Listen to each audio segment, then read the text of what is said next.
Assalamualaikum warahmatullahi wabarakatuh. Ahlan wasalan. Welcome to my channel. Selamat datang di channel Cikgu Arif. Video kali ini akan membahas mengenai teks narasi. Kira-kira apa ya itu teks narasi?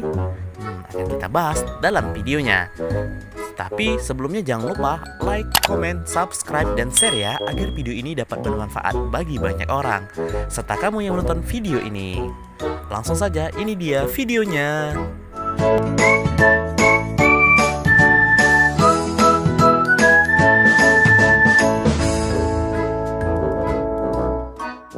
Pengertian teks narasi dari buku Bahasa dan Sastra Indonesia kelas 7 SMP, yaitu ragam teks yang bertujuan menceritakan sebuah kejadian atau peristiwa imajinatif untuk tujuan menghibur pendengar atau pembaca.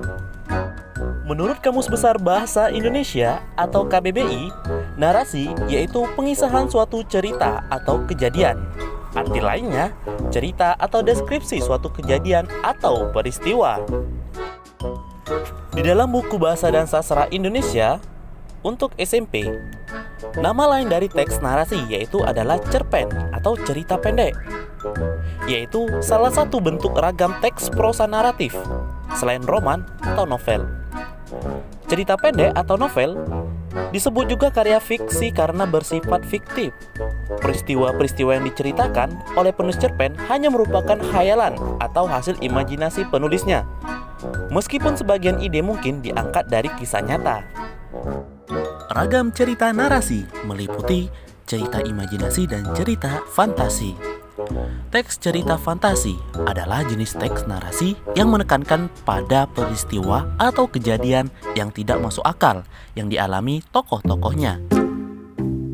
Teks narasi dibangun oleh struktur yang meliputi orientasi, komplikasi, evaluasi, resolusi, dan koda. Namun, dalam perkembangannya, tidak semua unsur tersebut ada dalam sebuah teks narasi.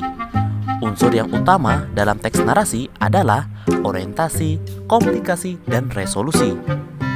Selanjutnya, kaidah kebahasaan teks narasi.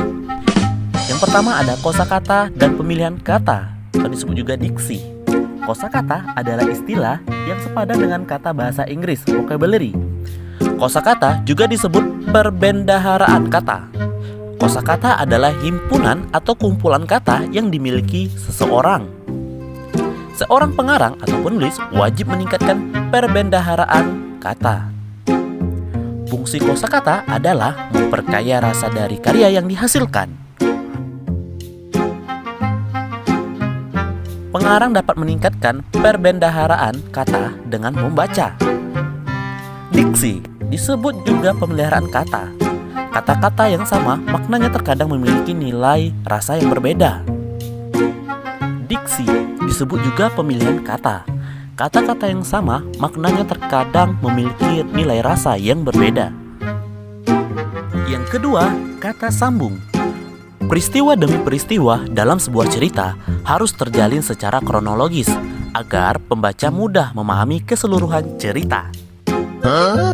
Yang ketiga, penggunaan kata transisi. Kata transisi hampir menyerupai kata sambung antar kalimat. Kata transisi adalah kata yang berfungsi menyambungkan dua kalimat yang berdekatan sehingga terjadi kesinambungan antar dua kalimat tersebut. Akan tetapi, kata transisi bukan merupakan kata sambung atau konjungsi. Contohnya, sesaat kemudian, 2 hari kemudian, sepekan kemudian. Yang keempat, penggunaan kalimat langsung dan tidak langsung. Salah satu unsur cerita adalah dialog atau percakapan. Dalam teks narasi, terkadang penulis menggunakan dialog atau percakapan. Kalimat percakapan berbentuk kalimat langsung, yaitu kalimat yang berupa ucapan langsung, orang yang berbicara. Kalimat langsung ditandai dengan tanda kutip.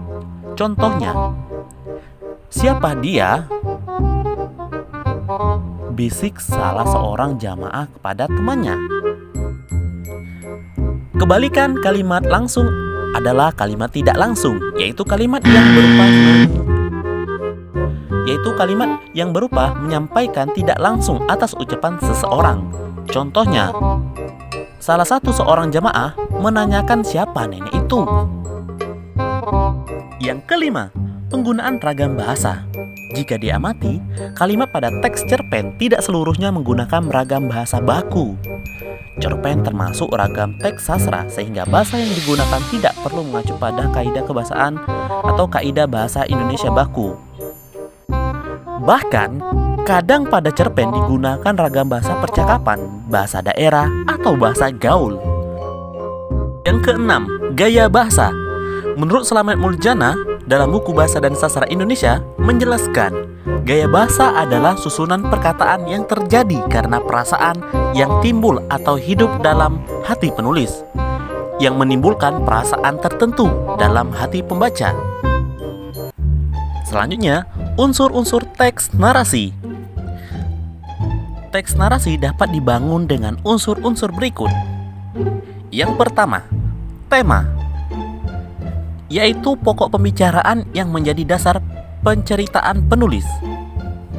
Yang kedua, alur atau plot, adalah jalinan cerita, bagaimana cerita disusun sehingga perihal demi perihal dapat terkoneksi dengan baik.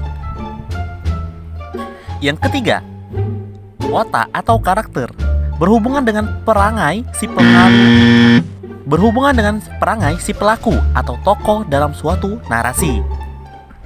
Yang keempat, suasana, berhubungan dengan kesan yang ditimbulkan sehingga pembaca dapat ikut menceritakan dan merasakan suasana dialami pelaku.